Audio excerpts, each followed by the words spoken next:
이러려고 이코에 왔어요? 내가 그렇게 만만합니까? 내가 그렇게 나쁩니까? 송소리 씨 잘 들으세요.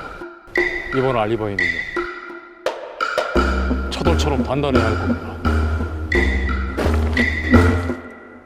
부인이 범인이라고 생각하십니까? 왜죠?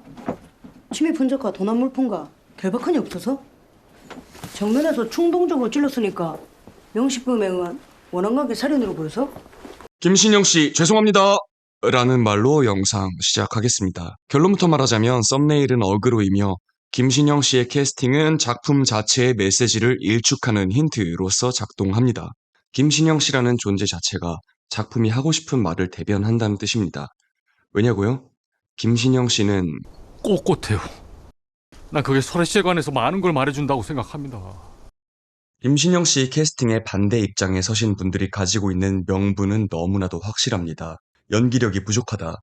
그게 흐름을 깬다. 감정이입이 방해된다. 왜 코미디언이 연기를 하냐? 한성 입장에 혹은 소극적으로나마 난 괜찮았는데 하는 입장에서의 명분은 사실 요리 보고 조리 봐도 억바 느낌이 강하죠. 왜 작품도 괜찮았고 뭔가 납득되는 캐스팅이기도 했는데 명확하게 좋다고 말하기 힘들었을까요? 제가 이야기하는 것이 진실이 아닐지언정 진실을 찾는 과정에 도움이 되고자 김신영 씨 캐스팅 억바 입장에 서서 열변을 토해보도록 하겠습니다. 이 캐스팅의 이유를 알기 위해선 먼저 작품이 무슨 이야기를 하고 있는지를 알아야겠죠. 우리가 살펴보아야 할 건 박찬욱 씨가 인물 간의 관계를 어떤 형식으로 풀어내었냐입니다. 다시 말하자면 박찬욱 씨는 인물들이 관계를 맺는 형식을 재현했고 우리가 살펴볼 건 그 형식은 어떤가가 되겠죠. 먼저 살펴볼 인물은 홍산호입니다. 박찬욱 씨는 친절하게도 이 인물의 관계와 서사에서 많은 내용을 압축해서 전달했습니다. 그가 사랑하는 상대 오가인? 오가인을 보며 알 수 있죠. 영화는 노골적으로 어떤 여자길래 그렇게 목숨까지 바칠 만큼 가치 있냐는 뉘앙스를 풍기며 질문을 던지지만 우리에게 전달된 건 전혀 그럴 가치가 없는 여자일 뿐이었습니다. 예쁘지도 않은 유부녀인, 돈이 많지도 않은 미용사입니다. 상식적으로 이 여자를 위해 살인을 하고 목숨까지 내놓을 필요가 1도 없습니다. 나 너 때문에 고생 꽤나 했지만 사실 너 아니었으면 내 인생 공허했다. 요렇게 좀 전해주세요.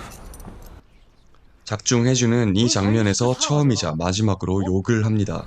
너 간이 때문에 다 포기한 거 아니야, 씨발. 산호가 혜준의 감정이입 대상이 되었네요. 이 장면을 통해 박찬욱 씨는 혜준의 공허한 인생이 어떤 방식으로 성설애 때문에 고생 꽤나 하지만 공허하지 않게 되는지 보라고 합니다. 이 장면 마지막 죽은 사람의 눈을 기억해두세요. 작중 사망자는 모두 눈을 보여줍니다. 그렇다면 혜준의 삶은 왜 불면증에 시달릴 정도로 공허했을까요? 작중 첫 대사 살인사건이 좀 뜸하네. 를 보며 생각해 볼까요? 살인사건이 일어났을 때 조사에 임하는 혜주는 항상 안약을 넣는 행위를 합니다.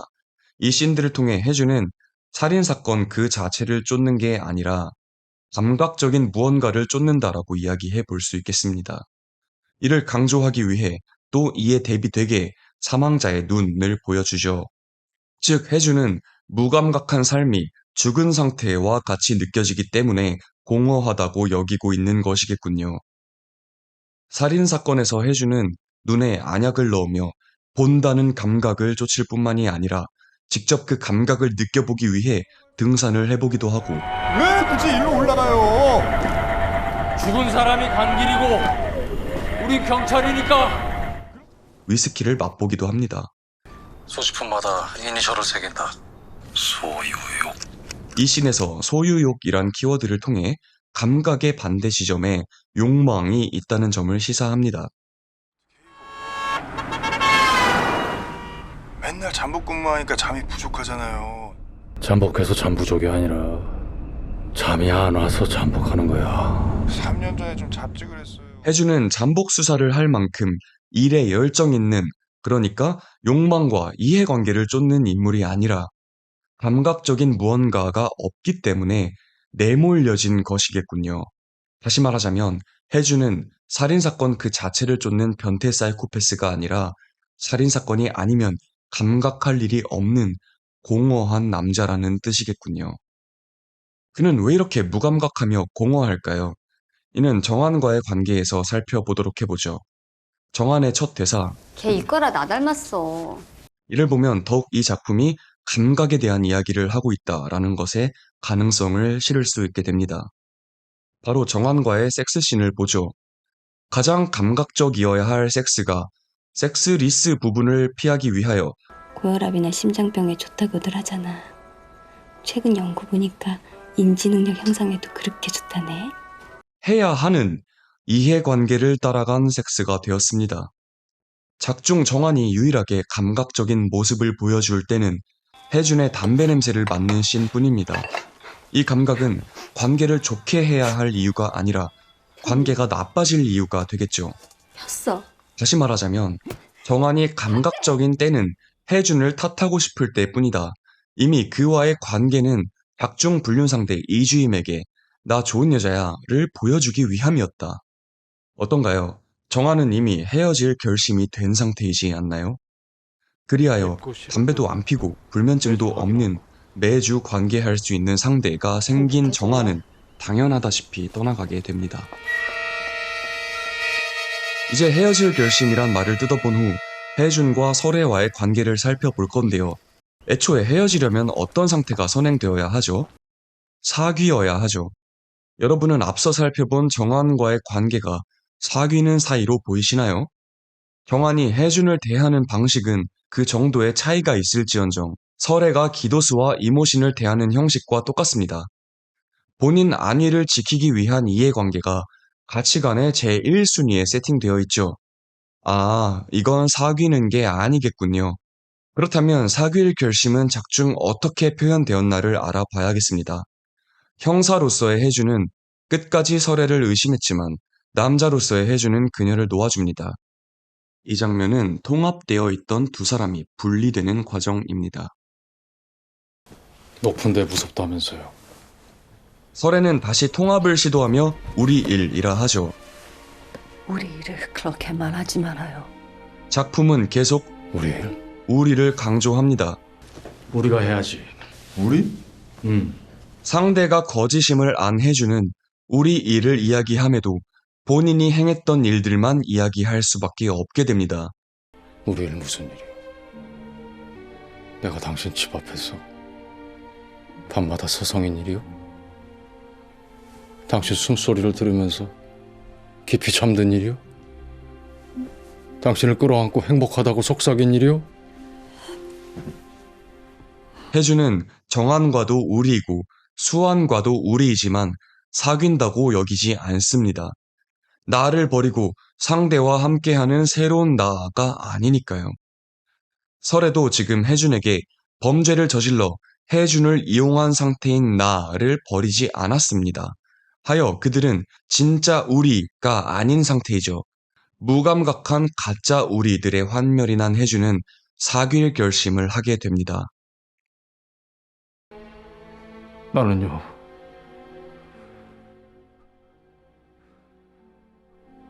완전히 붕괴됐어요.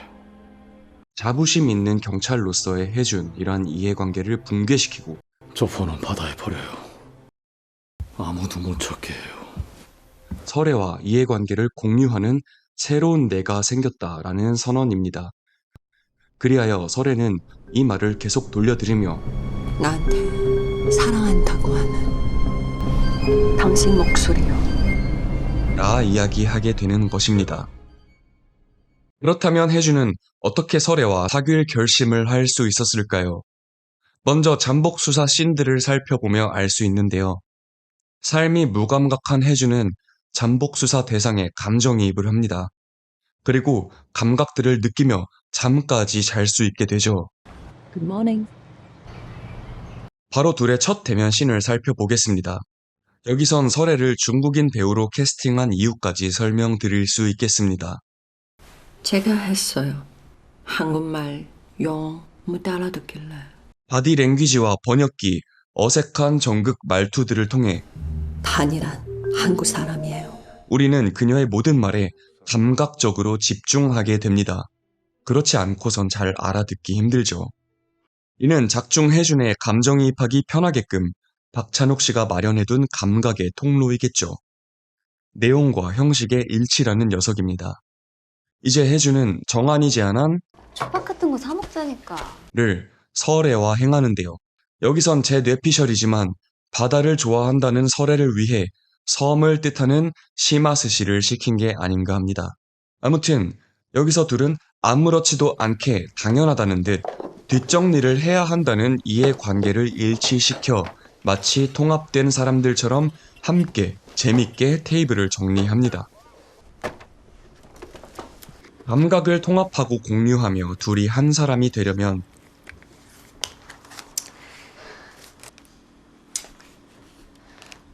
해파리가 되어 나를 버리는 과정이 필요하게 됩니다. 당신은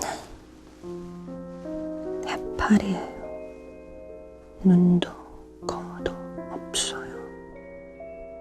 그리하여 바로 연인 관계가 되는 이 장면으로 넘어가게 되죠. 북을 치며 서로 감각이 통합되어 공감 상태에 이르렀음을 표현한 후 피해자의 눈과 자신을 일치시키는 시각, 피냄새가 무섭다는 후각이란 감각에 공감을 요구합니다. 내가 무서워하는 건 피 많은 단장 냄새 때문에. 그렇게 해주는 설애의 담뱃재를 대신 털어줄 만큼 설애를 공감하며 통합됩니다. 이 과정들을 통해 서로가 감각을 공유하게 됨에 아이러니하게도 설애의 손을 만졌던 감각이 진실을 알게 되는데 핵심 증거가 될 수 있었습니다. 범인을 잡아야 한다는 욕망에서 초월했음에 오히려 범인을 잡게 되어버리죠. 이율 배반의 지점이 생겼습니다. 이제 작품은 결말을 통해 치닫고 대망의 이 씬에 이르게 됩니다. 설애는 생존을 위해 남편을 살해하고 형사를 이용하는 흐대의 악녀이지만 혜준이 바라본 설애는 누구보다 감각적인 인물이었습니다. 이미 그녀를 욕망의 대상으로 바라보지 않는, 이미 그녀를 자신의 일부로 여기는 혜준의 눈에 그녀는 꼿꼿합니다. 어떠한 욕망도 투영되지 않은 말 중에 가장 적절한 말이 아닌가 싶습니다. 박찬욱 씨가 이 말을 떠올리기까지 얼마나 많은 고민을 했을지 가늠도 안 됩니다. 그리고 실제로 설애는 꼿꼿해졌습니다. 기도수를 살해한 것이 본인의 안위를 위해서였다면 철석이 엄마를 죽여 이모신을 살해한 것은 혜준의 안위를 위해서였죠. 당신이 와서 이걸 볼 텐데 당신이 무서워할 텐데. 그와 함께 혜준에게 완전히 통합되기 위해 자신의 죽음, 붕괴로서 사귈 결심을 하게 됩니다. 난 혜준 씨 미결 사건이 가고 싶어서 이번에 갔나 봐요. 그렇게 설애가 자신을 사랑하는 것을 알게 된 혜준은 이 표정을 짓게 됩니다.